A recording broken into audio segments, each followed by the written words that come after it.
Global value chain.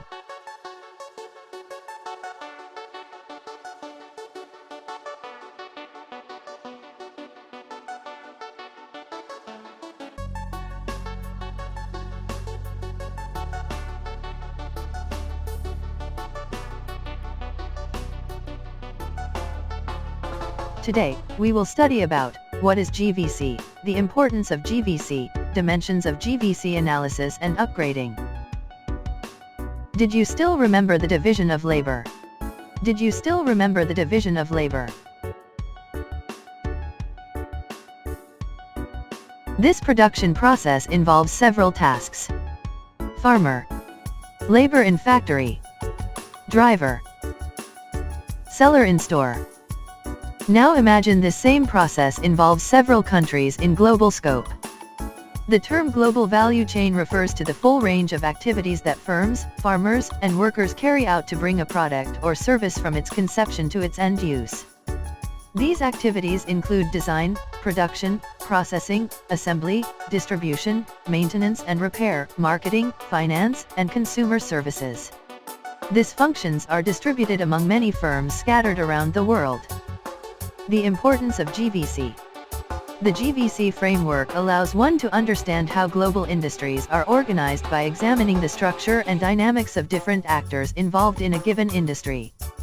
GVC is a useful tool to trace the shifting pattern of global production and determine the roles they play in developed and developing countries.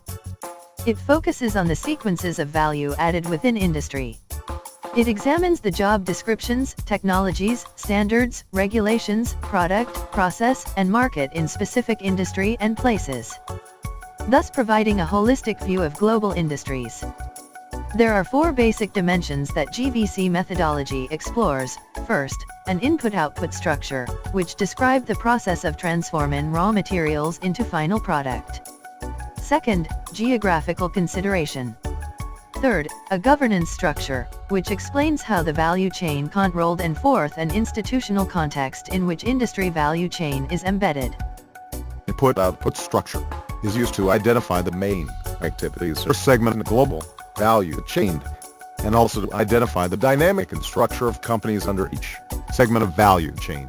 I will explain the first one, which is identify the main activities or segments in a global value chain. The input-output structure is typically represented as a set of value chain boxes, connected by arrows, that show the flows of tangible and intangible goods and services, which are critical to mapping the value added at different stage in the chain. For example, the fruit and vegetables global value chain, which consist of inputs, production, packing and storage, processing and distribution and marketing. Each of the segments identified in the previous step have specific characteristics and dynamics, such as particular sourcing practices or preferred suppliers.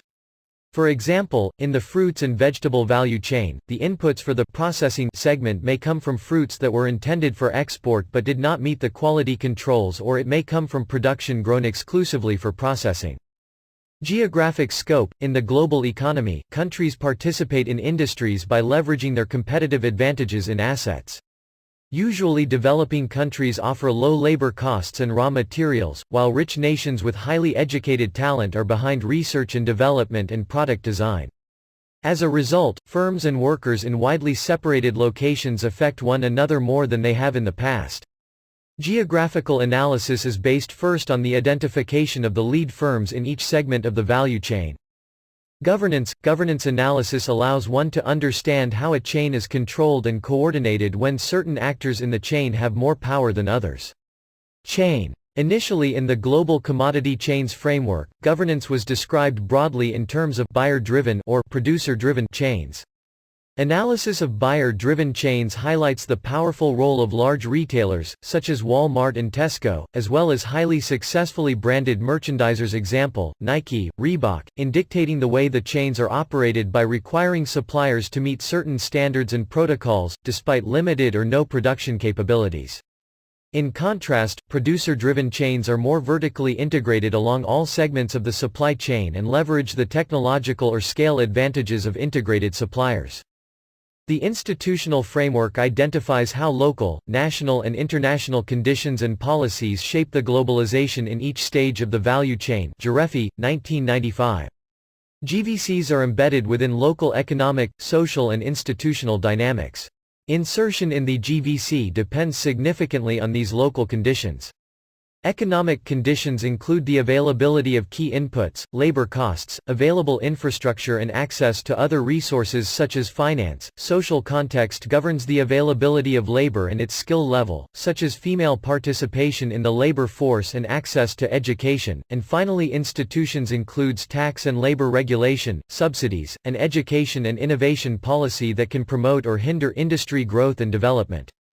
The GVC approach analyzes the global economy from two contrasting vantage points, top-down and bottom-up. The key concept for the top-down view is the governance of global value chains, which focuses mainly on lead firms and the organization of international industries, and the main concept for the bottom-up perspective is upgrading, which focuses on the strategies used by countries, regions, and other economic stakeholders to maintain or improve their positions in the global economy.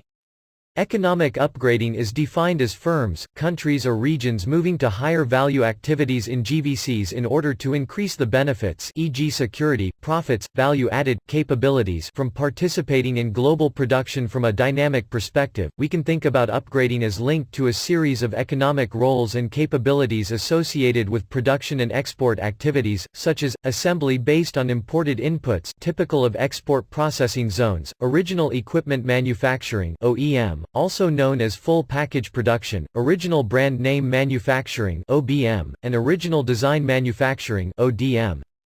4 types of upgrading have been identified: process upgrading, which transforms inputs into outputs more efficiently by reorganizing the production system or introducing superior technology; product upgrading, or moving into more sophisticated product lines; functional upgrading, which entails acquiring new functions or abandoning existing functions to increase the overall skill content of the activities; and chain or intersectoral upgrading, where firms move into new but often related industries.